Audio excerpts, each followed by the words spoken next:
You take a seed, you plant it, you grow it, you dry it, you roll it, you smoke it, and it goes down smooth. Hey! Spanning the continent to bring you the truth about cannabis and marijuana law reform. I smoke pot and I like it a lot. The Russ Belville Show, the voice of the marijuana nation.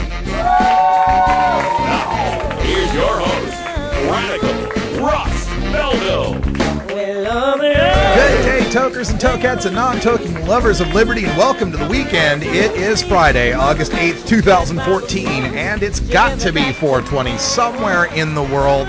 We are so excited. We are just 1 week away from Seattle Hemp Fest. It starts next Friday, and you can get a Google Calendar subscription for all of the speakers and bands at the main stage, the Sealy stage, the McWilliams stage, and the Hemposium stage. Stay tuned for Hour 2 Toker Talk Radio. I'll be posting the links to all of those Google Calendars so that you can download them and have them ready. Also, Seattle Hemp Fest has a new app available at iPhone and Android stores, so check that out if you'd like that app for your scheduling purposes. We are, like I said, really excited about this weekend, this next coming weekend, Seattle Hemp Fest and the CannaCon at the Tacoma Dome. They're expecting 50,000 people at CannaCon with 7,000, I don't know how many exhibitors, but a lot of vendors and volunteers.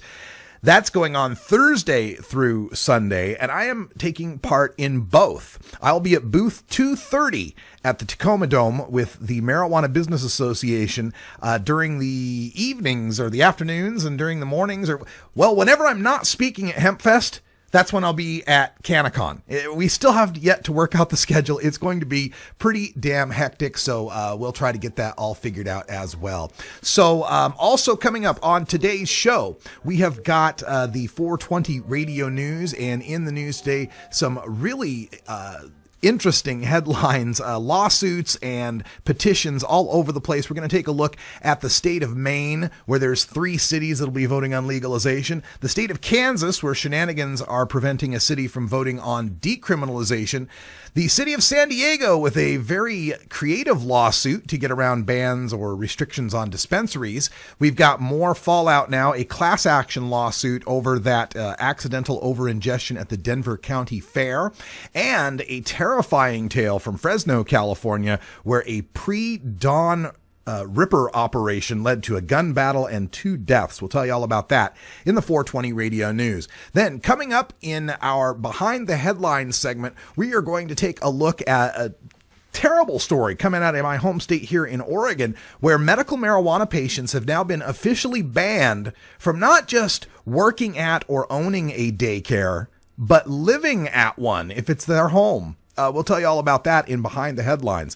Then coming up at 1:30, a good friend of the show's calling in. We've got Michael Krawitz from Veterans for Medical Cannabis Access. He's going to give us the latest updates from Washington, D.C. and the fight to get medical cannabis access to our nation's veterans.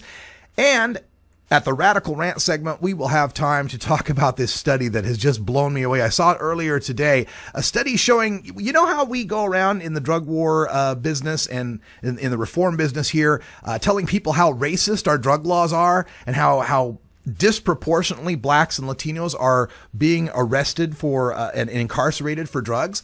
It turns out that might actually be working against us. We'll tell you about this new study that uncovered white racism in America in a way I have yet to see. Also coming up on Hour 2 Toker Talk Radio, so much news, we got to kick it into 2 hours. We got some funny video clips from the Kardashians, believe it or not, and the Conan O'Brien Show and Larry King sharing a pot brownie live on the show. Also, we've got a story about marijuana testing and the call for regulations and standardization, another example of drug testing for welfare being a useless waste of time, and Representative Micah on Capitol Hill had a hearing on stone driving. It kind of backfired on him. Plus, Herb Thrasher calling in with our daily Toker tunes for Rockin' Friday. It's a lot of stuff. Let's get to it. I'm Radical Russ. We'll be right back with the news after this.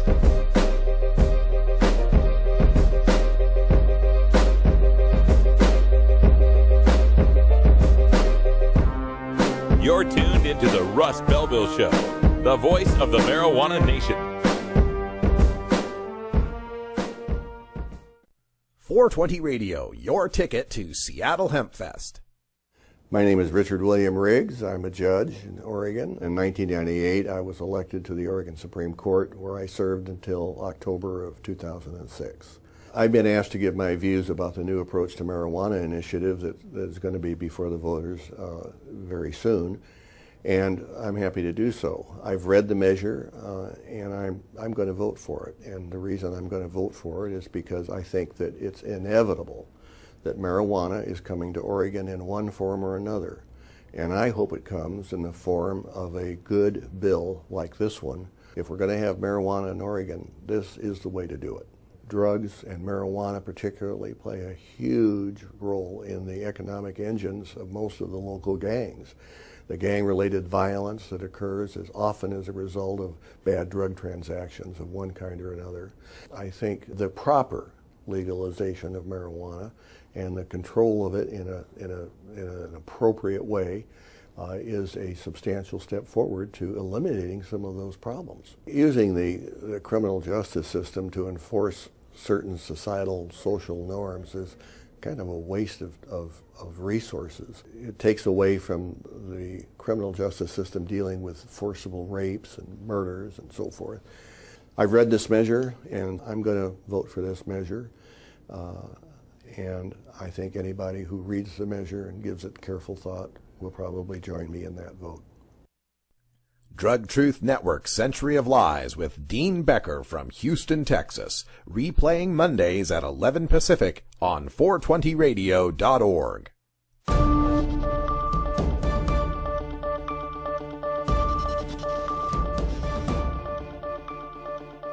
It's time for the 420 Radio News, covering the latest headlines in consumer cannabis, medical marijuana, and industrial hemp. Transcripts of 420 Radio News are available daily on our website at 420radio.org. Now, here's Priscilla Simon.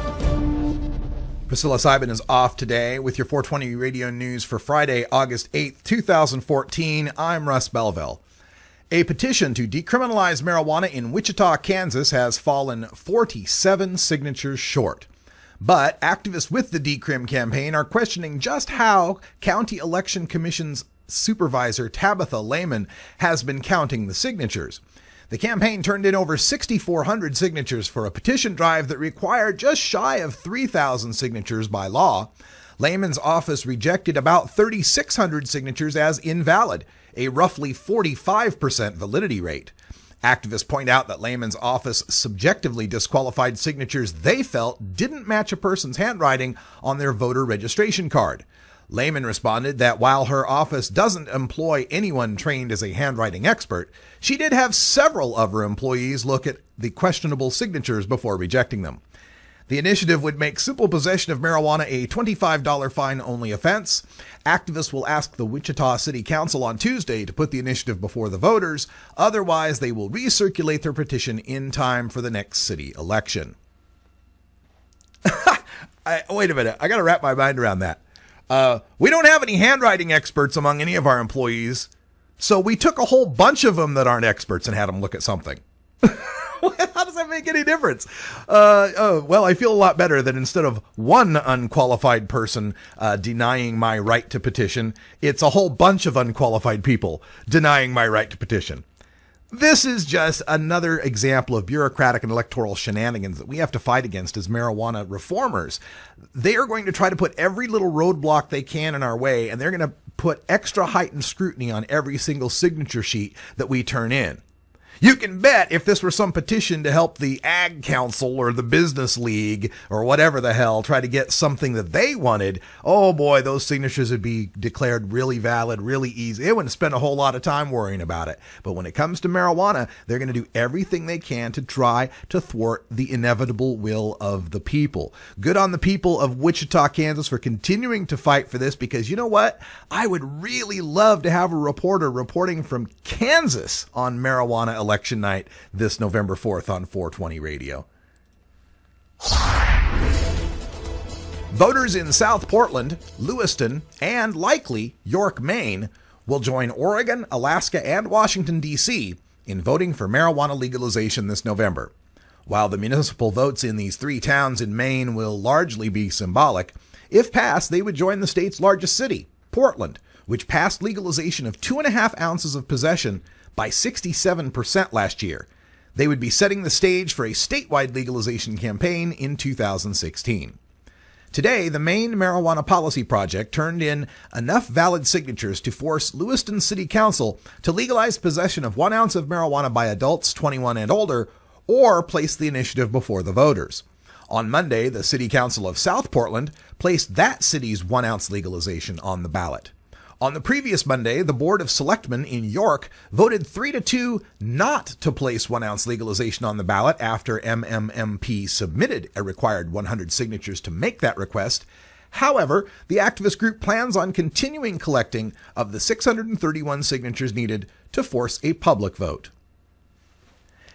Hey, this is great. Now, I can't wait to have someone reporting for us from Maine on these 3 cities voting on legalization when we do marijuana election night on November 4th here on 420radio.org. This is really exciting. And this is the way to do it, folks. You know, I've been doing this for about 10 years now, and I can't tell you how many times someone would say, when's NORML going to come to our town, and when's NORML going to come to our state and legalize it? When are they going to come legalize in Oklahoma? When are they going to legalize in Tennessee? When are they going to legalize in Ohio? And so on. And that's not how it works. And right out of the bat, you don't want to try to do something statewide, man. Learn how to walk before you learn how to run. Taking on a citywide initiative is the way to do this. Prove that you can handle things on a municipal level. Pick a few small towns and go at it. And then from there, you can start building the networks and the alliances and the coalitions and have people believe in your capability to do these things. That leads to what the statewide changes are that you'll want to see. It's how they handled it in Colorado. Denver had voted on a couple of things as far as decrim and legalization went before they went to full legalization. In Missouri, in Michigan, in Massachusetts, I don't know why it's all M states, but they've done the same sort of thing. They've started in the city level and they're building to a statewide coalition. And this is just going to pick up steam. We're going to get more and more cities that are going to pull this off. And hopefully Wichita, Kansas can join South Portland, Lewiston, and York this November. San Diego's Union of Medical Marijuana Patients has sued the city and the California Coastal Commission over restrictive zoning of medical marijuana co-ops. But rather than basing their complaint on patient access or disability rights, this lawsuit claims that restricting co-ops to just a few located in certain industrial and commercial zones effectively violates the California Environmental Quality Act. San Diego's, quote, extremely restrictive approach, the lawsuit contends, will require, quote, thousands of patients to drive across the city of San Diego to obtain their medicine because cooperatives are only allowed in certain limited places in the city, which will create traffic and air pollution, end quote. The Coastal Commission is named in the lawsuit because it had to approve San Diego's ordinance under the Environmental Quality Act, and it, quote, failed to analyze the reasonably foreseeable consequences of increased indoor cultivation of medical marijuana, end quote, which patients are forced into when they lack co-ops. The suit notes that indoor cultivation of medical marijuana is, quote, responsible for about 3% of all electricity use in California or 9% of household use in California, equivalent to greenhouse gas emissions equal to those from 1 million cars, end quote. Well, I applaud them for the creative use of the environmental code to try to go after this, but I don't know if that's the kind of standard they'll let stand. I mean, that's not the kind of precedent I think they would want to see. I mean, if you ruled that having this law about co-ops required more people to use indoor electricity or to drive more across town, that could be an argument that could be used by a lot of different organizations or businesses to try to get their way, claiming that this change or that change would create more traffic or would create more indoor use of electricity. I don't know about that slippery slope. I don't know if we want to go there, but, short term, I think it's probably a good idea. It's got to be something. I mean, we've tried every different avenue, Americans with Disabilities Act, and whether or not people have the rights under Prop 215 or SB 420. But all we've seen in California so far is a hodgepodge, a patchwork of dry and wet counties, dry and wet cities, where places like Fresno and Bakersfield and the Inland Empire largely have no access to medical cannabis, while people in the West Hollywood area or the Bay Area have all the access they could possibly want. This has to change, and only statewide regulation can do it. I feel it may be too late for statewide medical marijuana regulation, and California may have to just fold everything into a very broad recreational legalization program. The continuing fallout from accidental overingestion of THC chocolate bars at the Denver County Fair has now culminated in a class action lawsuit. Jordan Coombs was one of 3 people who reportedly ate full melt chocolate samples at the fair provided by Livewell, a Denver pot shop. 2 of the 3 people were hospitalized, the first of whom, Richard Jones, reported that the Livewell rep who distributed the chocolate indicated they were THC-free samples. The Denver County Fair said in a statement that, quote, "We had a very strict policy that all of our vendors agree to, banning all marijuana products from the fair," end quote. In Coombs' negligence lawsuit against Full Melt Chocolate and Livewell, he described feeling ill at the fair when he, quote, "projectile vomited uncontrollably," end quote, in the car while his wife drove him home. Jones told the media, quote, "I was sweaty, I was nauseous, I was panicking, I was afraid it was a stroke or a heart attack," end quote. Look, folks, these edible overingestion stories are not doing our cause any favors. And I know people on our side that have experience, people that are used to this kind of stuff, kind of laugh this stuff off, like, oh, just take a nap or you get over it or just relax. Folks, this can be scary. This can be very scary and somewhat painful. I have been that person. I have been the guy who has overingested THC from a mega dab I took in Los Angeles, and I ended up in a dry heaving fit on the sidewalk on the streets of Los Angeles, puking into a gutter, wondering when it was ever going to stop, shaking and shuddering uncontrollably, my skin clammy and cold. It was not pleasant at all. And I've been drunk. I've been hella drunk, and I've had nothing that compared to an over-ingestion of THC. So don't take this lightly and respect how powerful this is in public relations terms. We've got to get a handle on this. A pre-dawn raid in California by thieves posing as law enforcement has left 2 rippers dead and a teenage girl terrified. 7 armed men forced their way into a Fresno home at 4 in the morning where 3 plots totaling 150 marijuana plants were growing. A man inside was pistol whipped and a fierce gun battle ensued between the rippers and the growers. As police arrived, 2 cars sped away from the scene. Officers caught 1 car at the hospital where 1 ripper died of his gunshot wounds and 2 rippers were arrested. 3 others in the other car kidnapped a 15-year-old girl from the home to use as a human shield, dropping her off unharmed in downtown Fresno after eluding police on a 100-mile-per-hour chase. The 7th ripper was found dead of his gunshot wounds near the home. Fresno County Sheriff Margaret Mims said the incident is, quote, "directly related to drug trafficking and not medical marijuana," end quote. Well, Sheriff Mims, how do you know that? Since March, the county of Fresno, and since January, the city of Fresno, and maybe I've got those 2 backwards, but it doesn't matter, since most of this year, both the city and county of Fresno have had absolute bans on marijuana cultivation. No co-ops, no dispensaries, and for God's sake, not even patients allowed to grow their own medicine at home. So how do you know those 150 plants weren't being grown for medical marijuana patients in the area? You've got this huge area of Central California where people have to drive all the way across the state in one direction or another just to access the medicine that the voters of California said they should have the right to use with their doctor's recommendation under Prop 215 18 years ago. Gee, 18 years, people, and the sky hasn't fallen.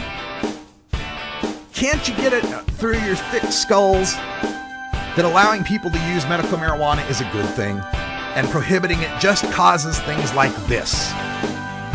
It's 4:20 in Denver. We got to take a break and get something to relax with. We're back with Behind the Headlines and Oregon medical marijuana patients banned from daycares after this. 420 Radio, your ticket to the High Times Cannabis Cups. Join us for the International Cannabis Business Conference September 13th and 14th in the Portland Ballroom at the Oregon Convention Center. The International Cannabis Business Conference will focus on the emerging cannabis industry in Oregon, the United States, and around the world, putting you in front of the industry's foremost entrepreneurs, political leaders, and attorneys. Also showcasing over 40 cannabis-related industry exhibitors, offering VIP lunches and free nightly networking events. Prepare yourself for America's next great industry. I don't use marijuana, but as a teacher of 36 years, I can tell you lots of other people use it. I don't believe in prohibition. I don't think it works. Prohibiting it hasn't stopped anybody from getting a hold of it. I would like to see it regulated so that maybe kids can't get a hold of it so easily. I know they get a hold of it now very easily. I support a new approach to marijuana. I support legalizing it. It's with us. It's not going to go away. And if we can get money through the taxation, we can also educate our kids about it. That's why I support it.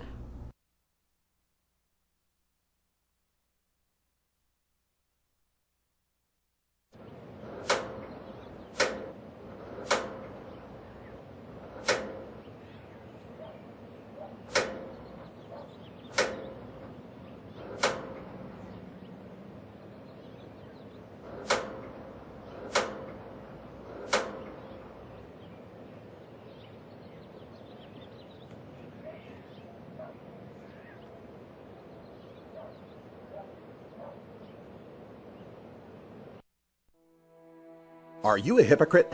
If you live a closeted cannabis lifestyle, you are. Read about 7 people living a closeted cannabis lifestyle who are on the verge of coming out in The Hypocrites by Mara K. Eaton. Available at areyouahypocrite.net. You can purchase the book on Amazon and Barnes & Noble, also available on iTunes. Check out Mara K. Eaton on Facebook as well. Learn more at areyouahypocrite.net. At Herbie's Cannabis Seeds, we pride ourselves on bringing you the best quality seeds from the world's most respected cannabis seed producers, all at the lowest online prices. You can find Herbie's Seeds at herbiesheadshop.com. All cannabis seeds are sold as souvenirs and as a means of preserving cannabis genetics. Herbie's Seeds in no way intends to condone, promote, or incite the use of illegal or controlled substances. We strongly urge all prospective customers to check their national laws prior to placing an order. Herbie's Seeds at herbiesheadshop.com. Proud sponsors of the Russ Belville Show and 420 Radio.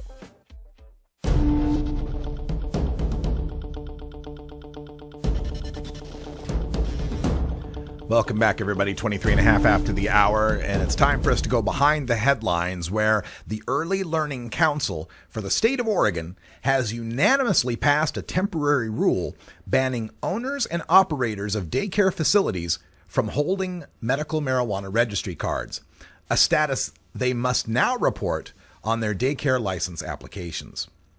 The move comes after a request from Governor John Kitzhaber following a July report in the Oregonian about Alphabet Learning Academy in Salem. A cable TV installer detected marijuana smoke in an office separate from the home where the daycare is operated and reported it to authorities. The homeowner, Charity Arrojo, sorry about the name pronunciation, operated the daycare there until voluntarily surrendering her license and turning over operation of the daycare to her daughter, Mariah, earlier this year. 4 of the 5 employees who live and work at the home are medical marijuana careholders. Charity had disclosed her status as a medical marijuana patient to the Early Learning Council in a letter dated May 15th and signed by state compliance specialist Christy Mitchell. The council accepted the use of medical marijuana by daycare employees, provided it was not used around the children, that no kids would be exposed to secondhand smoke, that marijuana and paraphernalia were kept locked up, and a second non-medicated adult is present to supervise children. The agreement also specified that the status of the daycare licensee as a medical marijuana patient and the agreement itself would be kept private, unless otherwise directed by the Oregon Attorney General. Charity explained that she and the other employees never used marijuana while on shift, and when she uses marijuana, it is in an enclosed tent in the yard when the children aren't present. Charity told the Oregonian, quote, "We don't have anyone medicated who is responsible for the children," end quote. Since the media coverage of the Salem daycare complaint hit, the state combed through the records of 4,340 licensed child care providers, finding that just 9 had volunteered that they employed any medical marijuana cardholders, according to the Statesman Journal in Salem. Just 5 daycare providers are owned by medical marijuana cardholders, including Alphabet Learning Academy. The other 4 daycares received a surprise inspection last month, and all 4 passed with flying colors, according to state officials.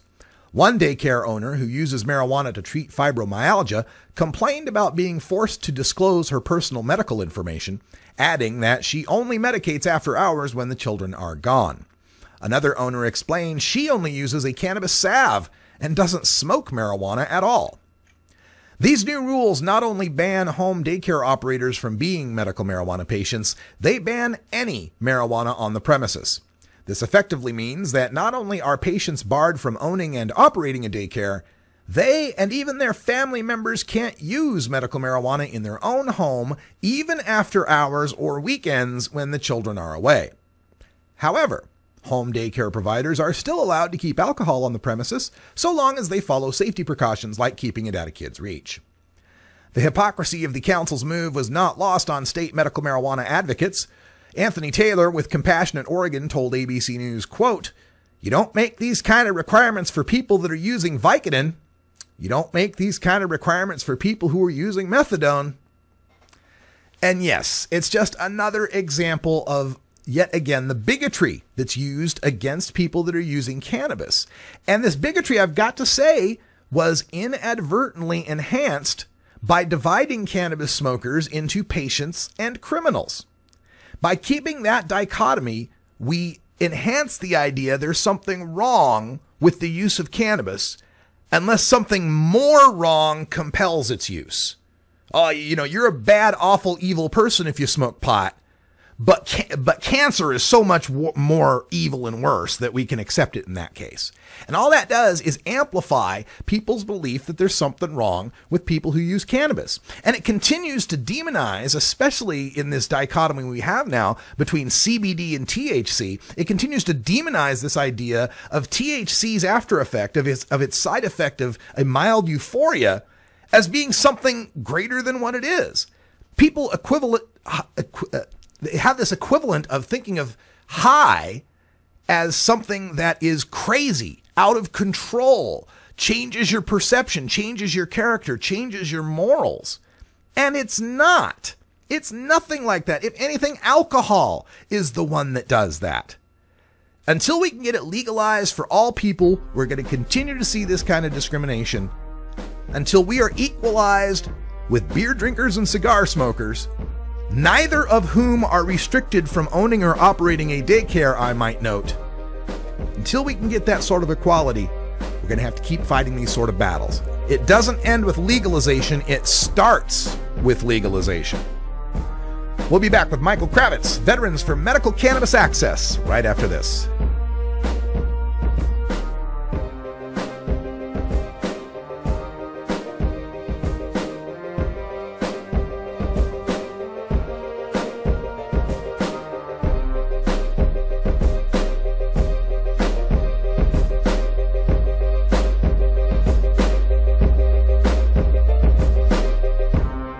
You're tuned into the Russ Belville Show, the voice of the marijuana nation. 420 Radio, turning red states and blue states green. You know Herb Thrasher from the Herb Thrasher Flower Hour. Now get ready for Herb Age Designs for the proud cannabis consumer. Herb Age Designs, lifestyle gear for the 420 friendly. Herb Age Designs, we've got Frisbee golf discs and durable hemp gear. Herb Age Designs, we've got shot glasses, drinking glasses, coffee mugs, and beer cozies. Check us out on Facebook and online at herbagedesigns.com. and follow Herb Age and Herb. As part of your organization, Dan, you are essentially targeting 10 or so states for legalizing recreational marijuana: Rhode Island, Vermont, New Hampshire, Hawaii. What's your sense of why those states could be ripe for legalization? Well, the states that you mentioned are most likely to do this legislatively. They don't have a ballot initiative process there like we do in Colorado and Washington, where ballot initiatives were recently passed, and like we do in Maine, California, Arizona, Nevada, and some other states where we expect in 2016 or maybe even sooner initiatives will pass to tax and regulate marijuana. And Reed, is it a sense that this could end up being another sort of coastal, middle America divide, or red state, blue state divide? Well, aside from a few states like Nevada and Arizona that you just mentioned, every other state in that list has one thing in common: they have Democratic legislatures. And in those states, you know, one of the big stories that we're telling at GovBeat is the divide between red America and blue America. Yeah. Red America is restricting abortion and cutting taxes on everything, whereas blue America is legalizing gay marriage and legalizing marijuana. So here we see, again, that sort of patchwork nation, as you mentioned. It's the coastal version. Hemp Beach TV, replaying Fridays at 12 Pacific on 420radio.org. The International Cannabis Business Conference takes place September 13th and 14th at the Portland Ballroom in the Oregon Convention Center in Portland, Oregon. Featured speakers include Oregon Senator Floyd Przansky, U.S. Congressman Earl Blumenauer, Daily Dish blogger Andrew Sullivan, author Doug Fine, and Harborside CEO Steve D'Angelo.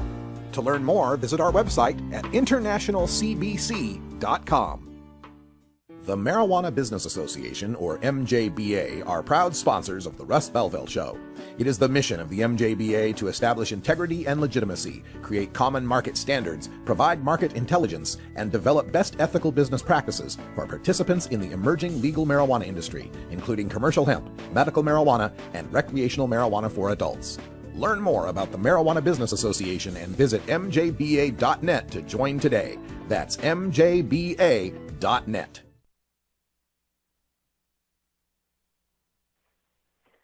Welcome back, everybody. 32 after the hour, and joining us by telephone today, we've got Michael Krawitz from Veterans for Medical Cannabis Access. Michael, welcome back. Oh, thanks. Thanks, Russ. Thanks for having me on. Sorry, I'm a little discombobulated here. I just walked in the door. I totally understand how that feels.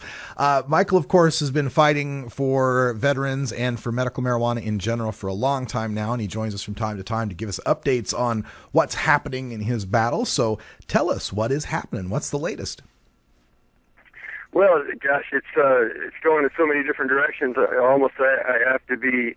The question almost has to be more specific for me.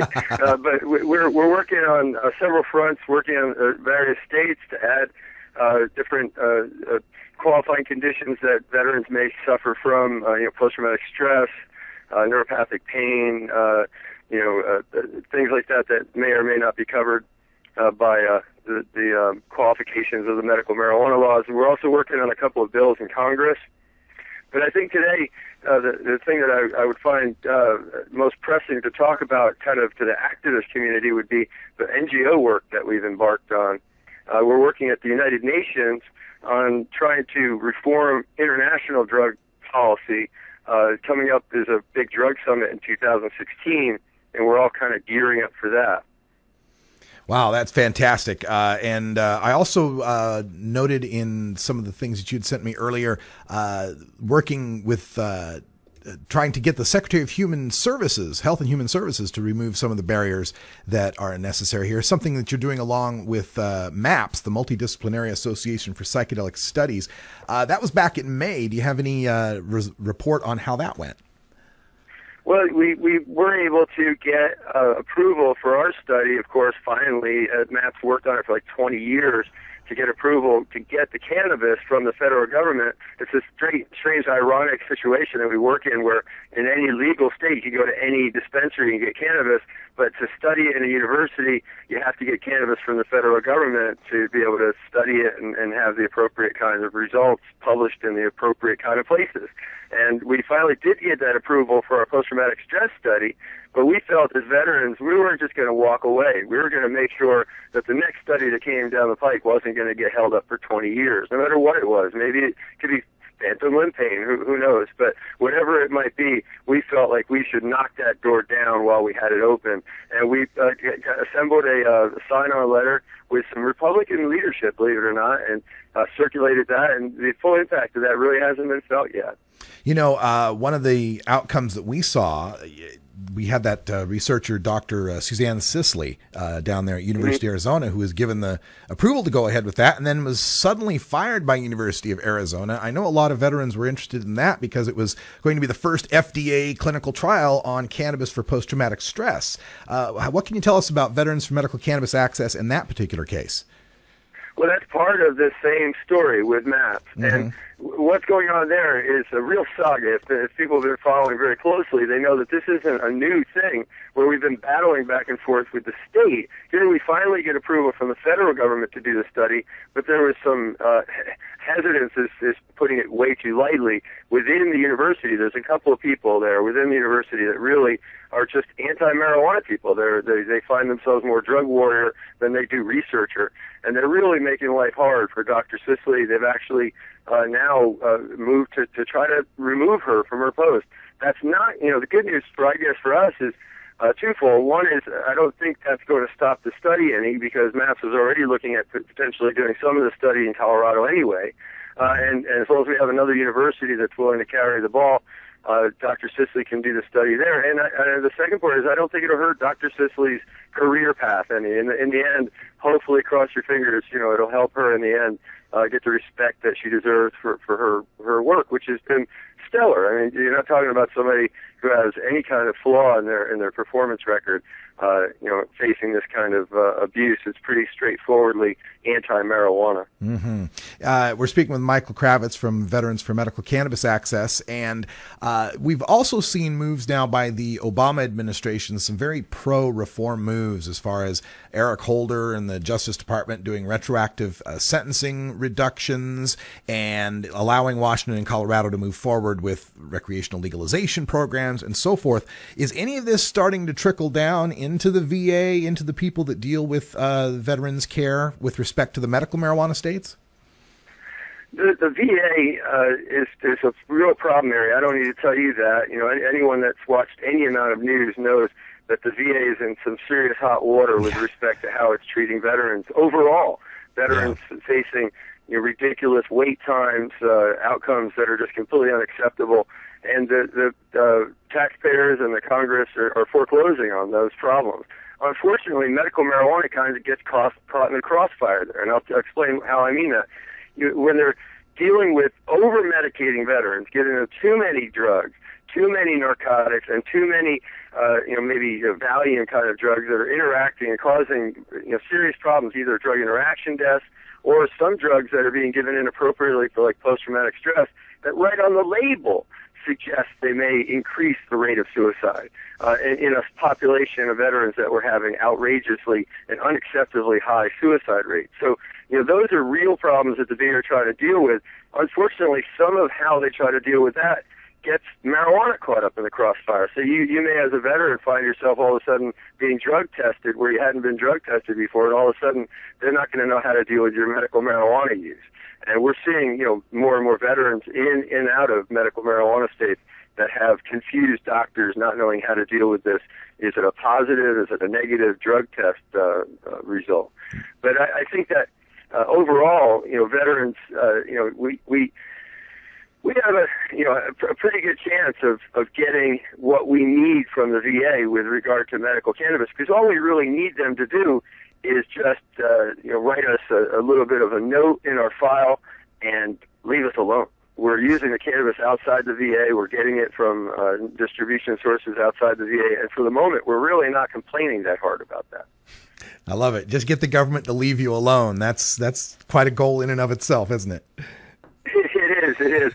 And, I want to emphasize, back to the international stuff, that I have now taken on a role as a leader in the NGO committee in New York City. And an NGO, of course, is a non-governmental organization. All our, charity, not-for-profit marijuana legalization organizations are all NGOs. And now I think is a very good time for these kind of NGOs to enter into this process. And I say these kinds of NGOs because we've had groups like International Drug Policy Consortium, Open Society Foundation, even increasingly groups like Drug Policy Alliance, Global Institute. These groups have already been involved for quite a while, and Beckley Foundation and others, mostly in Europe. And they've been paying attention to the international treaties. And why do you have to pay attention to international treaties? Because if we manage to change the state laws, but we don't manage to change the federal laws before we get a new presidential administration, then we surely should be doing all we can to exert pressure outside of our own system in the United States on the international circles to make sure that it doesn't come back on us with pressure to just conform to the previous status quo. The international community is locked into a drug prohibition program that, it's really hard and very entrenched. It's very hard to get rid of. And South American countries, Uruguay, other countries, maybe even all the way up to Mexico, maybe taking a lead. European countries may be taking a lead. But I think there's a very strong role to play for U.S. NGOs at the international level, and we need to get involved. There's I gave lots of ways for an individual to get involved by going through an NGO or an NGO committee. We have an NGO committee in New York City, one in Vienna, Austria, that's open to any NGO that wants to participate. And then some of the bigger ones that you can go through them, like I said, the International Drug Policy Consortium, Drug Policy Alliance, Open Society Foundation, etc. As we're building these coalitions at the international level with the drug reform NGOs, I'm also curious about building coalitions with non-drug related NGOs. In America, of course, we've seen some coalitions now with unions and with ACLU or with NAACP. On the international level, and specifically with respect to veterans, are there other NGOs coming to our aid, like, I don't know, just pick one out of the air, like Iraq and Afghanistan Veterans of America, a veterans organization, but not particularly a marijuana organization? Is there room and is there collaboration happening that way?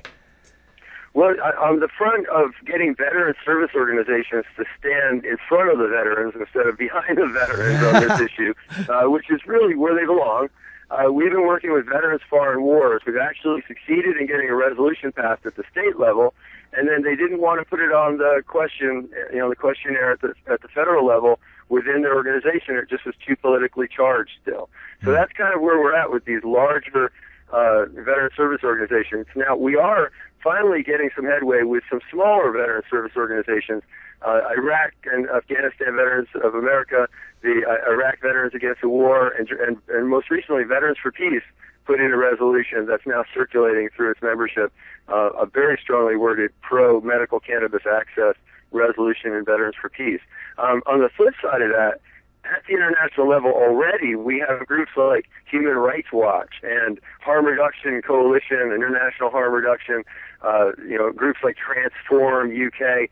These groups are very generally, productively associated with us. You know what I mean? They may not be medical marijuana, they may not be marijuana related at all in their activism, but what they're working on is supportive and overlapping with us, either human rights, right to access medicine, right to be treated with respect and dignity. These are all things that we need, maybe not towards the same policy end, but generally cooperative. So I think that's kind of where we're at right now in the circles, working in the trenches, are kind of health-based organizations, clinical, outcome-based organizations. We're dealing with drug addiction or drug dependence, and of course our opposition, which is the Kevin Sabets of this world, and the strange alliance like the drug courts. I think they're mistaken to ally themselves with like the addictions medicine people and the National Families in Action and those kind of crowd. Mm-hmm. Well, Michael Krawitz with Veterans for Medical Cannabis Access. We always love hearing what's going on and how we're trying to treat better our veterans of our wars. And before we go, can you give folks some contact information, maybe a website or two that they could get more information on? Sure. I work with several different groups, most closely with International Alliance for Cannabis as Medicine, IACM, best found on Google, Veterans for Medical Cannabis Access, and you can find us easiest on Facebook, I think, facebook.usa.vmca. I'm also advisor to Patients at a Time. That's medicalcannabis.com. And for the New York City NGO committee, I would definitely recommend just coming to me directly, through the Facebook medium, or contact the International Drug Policy Consortium. It's IDPC. Again, consult with Google for the exact link. But thanks so much, Russ, for having me on. I look forward to giving you guys updates. This is something that I'm kind of giving you an advanced window to participate and pay more attention to. That's At right. some point, you'll have to pay attention, but I'm trying to give you a little bit of a chance to actually cooperate and participate, not just hear about it afterwards. Yeah, definitely. Everybody can get involved in this. As the sooner, the better. And are you going to be in Seattle for the Hemp Fest? Actually, I am. This is late coming together, but I'm going to be out there. It looks like they're putting together a little thing for me. I'm going to be speaking, doing some media work. I'm really excited to get out there because we do have an effort still in Washington State to add post-traumatic stress as a medical qualifying condition. Believe it or not, in the land of legal marijuana, we're still fighting to get access to medical needs. It's a surreal world we live in, Russ, right? It sure is. We'll see you up in Seattle and really looking forward to it. Thanks. Agreed. Look forward to it. All right. When we come back, we'll have time for a radical rant. We are going to talk a little bit more about this new study I found. Oh, my goodness. It shows that white folks are more likely to support harsh criminal penalties if they think they're being given out to mostly black folks. It'll blow your mind. Stay tuned for that.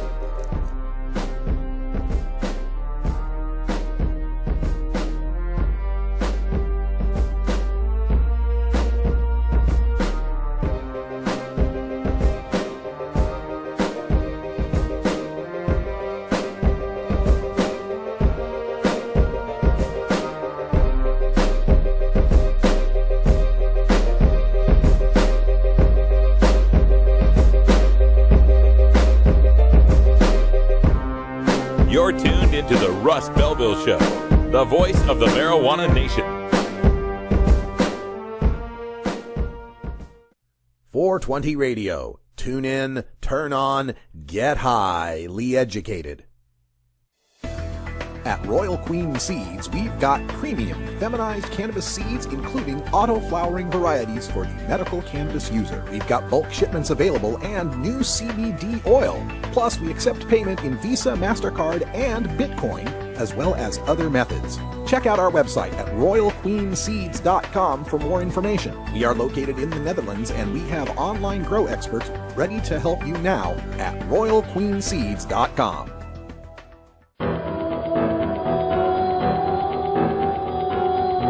In the interest of fair and balanced journalism, the Russ Belville Show presents the anti-drug public service announcement of the day.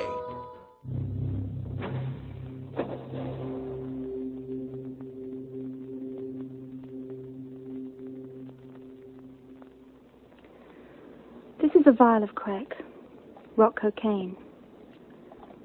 As you may have noticed, it doesn't come with a warning label. If it did, it might tell you that smoking crack affects the brain, the nervous system, the lungs, and the heart.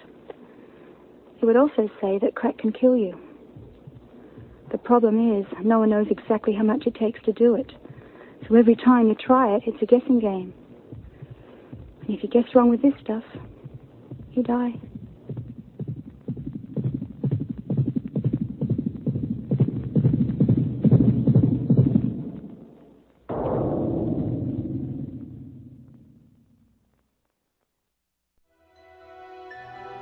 This has been the anti-drug public service announcement of the day. To cure this sort of reefer madness, listen to the Russ Belville Show every weekday on 420radio.org. When you are starting up a medical cannabis business, you want a fired-up lawyer who understands the needs of cannabis consumers. The law office of Lauren Vasquez is your fired-up lawyer for the cannabis industry. Visit her website, fireduplawyer.com, or call 1-855-MMJ-LAWS for more information. That's 855-665-5297 for Lauren Vasquez, your fired-up lawyer, or email fireduplawyer@gmail.com. You can't have handle the truth. Entirely legitimate topic for debate. You have offended my family. Hey, this is great, man. And you have offended a Shaolin temple. One major responsibility is to encourage people to use less drugs. I know nothing. I support a change in law to end federal criminal penalties for possession of up to 1 ounce of marijuana. We don't need no stinking budget.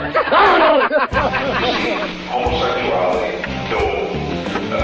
Immorality in general. How in the century you have slurred the meaning of the words we, the people. Be warned, this is not your mother's marijuana. You could ask yourself a question. Do I feel lucky? Or do you punk? I want to ask you a bunch of questions. I want to have them answered immediately. Surely you can't be serious. I am serious. And don't call me Shirley. Radical Rant. Welcome back, everyone. 50 after the hour. And today, for the rant, we're taking a look at this study that I read about on the Think Progress blog, thinkprogress.org. And the title, Study, White People Support Harsher Criminal Laws If They Think More Black People Are Arrested. And this is pretty stunning, folks, because one of the ways that we have been fighting this war on certain American citizens using non-pharmaceutical, non-alcoholic, tobacco-free drugs is by pointing out the inherent racism of it, that it was founded on racist principles. To keep the cocaine-crazed Negroes from raping the white women, and to keep the loco weeds smoking Mexicans from killing people, and the opium smoking Chinese from raping the white women. It's all about raping the white women, basically, and more. You only need to go back and do some simple Googling on Harry J. Anslinger racism, and you'll see the things that the man who controlled our drug policies for 25 years, what he believed deep down to his core. This goes all the way up through Nixon. We can go to the Nixon tapes and listen to him asking about, what the Christ is the matter with the Jews, and we've got to come up with a system that recognizes it's about the blacks without appearing to do so. All of these things leading all the way up to the statistics we see today, where African Americans in a place like Philadelphia are 90% of the possession arrests. I mean, it's just so glaringly obvious, right? And we use this in our rhetoric. Michelle Alexander broke through with her book, The New Jim Crow, in which she showed that African Americans under correctional supervision today number greater than the number of slaves there were in 1850. It just blows your mind. And the way she outlined how it is a new form of Jim Crow, it is a new form of slavery in this country. And numerous reports, Dr. Harry Levine from Queens College and the ACLU, their reports, and Drug Policy Alliance, their reports. We've all gone to great lengths to show how in the metropolitan counties in California or New York or across the country, there is far disproportionate arresting and sentencing and incarceration of African Americans and Latinos compared to white folks. And all this time we've been doing it, we've thought that, why, this'll show them. Once they recognize how unfair and racist it is, why, we'll want to change things. And maybe to some extent that's true as far as bringing along NAACP and other civil rights organizations to the table, sure. But when it comes to getting what is still a majority of the voters, white folks, to support marijuana reform or other drug sentencing and drug law reforms, this may actually have been working against us. Here's the study. It was done by Rebecca Hetty, a postdoctoral fellow at Stanford Psychology Department, and Jennifer Eberhardt, her faculty advisor. And it says, informing white people that African Americans are significantly overrepresented in the prison population, quote, may actually bolster support for the very policies that perpetuate the inequality, end quote. Now, we know from demographics that 40%, 2 out of 5 people in prison, are black. 40% of the prison population is black, but only 12% of the population in America, 1 out of 8, is black. So 2 out of 5 in prison are black, but 1 out of 8 outside are black, right? So very disproportionately, we are incarcerating African Americans. So the two researchers conducted 2 experiments. And the first experiment, and just with white folks, right? Nothing but white people. So in the first, they brought in white folks and asked them to watch a video that had mugshots in it. Now, it could have been a video that had mugshots where 25% of them were black men, excuse me. Or it could have been a video where 45% of the mugshots were black men. Randomly selected, controlled, all that kind of thing, right? And what they found is after they showed the video, they would then ask whether or not they'd sign a petition for, this is when California was doing that resentencing, they're doing the resentencing petitions, right? Like, should we ease our strict sentencing laws that disproportionately put black people behind bars, right? A campaign that has often used that fact to try to bolster support for the campaign. And what they found is half the people, over half, who saw the 25% black mugshots would sign the petition. But only 27% who saw the 45% black mugshots would sign the petition. You got that? If you showed white people more black mugshots, they were twice as likely not to support the petition. Wow, that's a little frightening, isn't it? Here's the other experiment. Actually, maybe that's not the correct way to say it. I should say white folks were twice as likely to support reforms when they saw less black mugshots. That's probably the more accurate way to say it. Here's the second experiment. This was with white New Yorkers. And they took these white New Yorkers into two groups. And one group was given this presentation that showed 40%, as a data statistics presentation, right? So they gave them a presentation. One group got to see a presentation that claimed 40% of Americans' prisoners are black. The other group saw the same presentation, but the stat was that 60% of prisoners are black. And they got the same kind of result. They were asked whether or not they would sign a petition calling for the end of New York City's infamous stop and frisk policy. They found 33% of the people in the 40% black stat would be willing to sign it, but only 12% of the 60% black people would sign it. Now that's confusing. Let me rephrase this. White New Yorkers were almost 3 times more likely to support ending stop and frisk when they thought fewer black people are being imprisoned. Not the only way, but one of the ways I would read this is to say that white folks are cool with harsh criminal penalties as long as they're going to black people.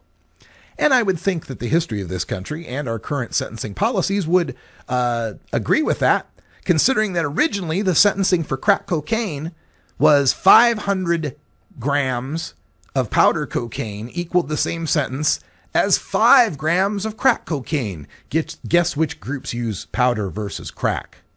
It's white versus black, folks. And that has been rectified a little bit during the Obama administration. It's not a 100-to-1 racial disparity anymore. It's just a 18-to-1 racial disparity. The researchers concluded, this was Hetty noting, that, quote, many legal advocates and social activists seem to assume that bombarding the public with images, statistics, and other evidence of racial disparities will motivate people to join the cause and fight inequality. But we found that, ironically, exposure to extreme racial disparities may make the public less, not more, responsive to attempts to lessen the severity of policies that help maintain those disparities. End quote. You want to get the votes of white America, folks, you got to scare them that their white kids are going to get arrested. If it's black kids getting arrested, they don't give a shit. Sorry to have to report it. Anyway, that's all the time we got here for Hour 1, but Hour 2, Toker Talk Radio is up next. We got some interesting stories. Plus, we're opening up with videos of the Kardashian mom and Larry King, Conan O'Brien, and Andy Richter getting high on an edible on stage on the Conan O'Brien show. Plus 3 amazing stories that you got to stay tuned for.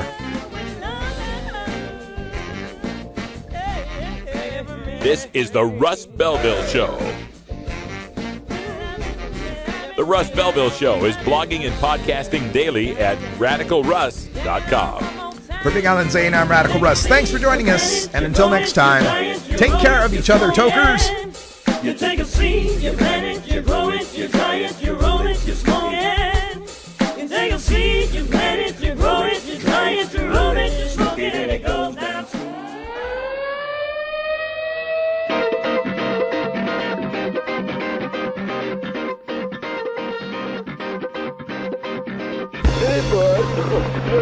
Now it's time for Toker Talk Radio, the voice of the marijuana nation. What are you people?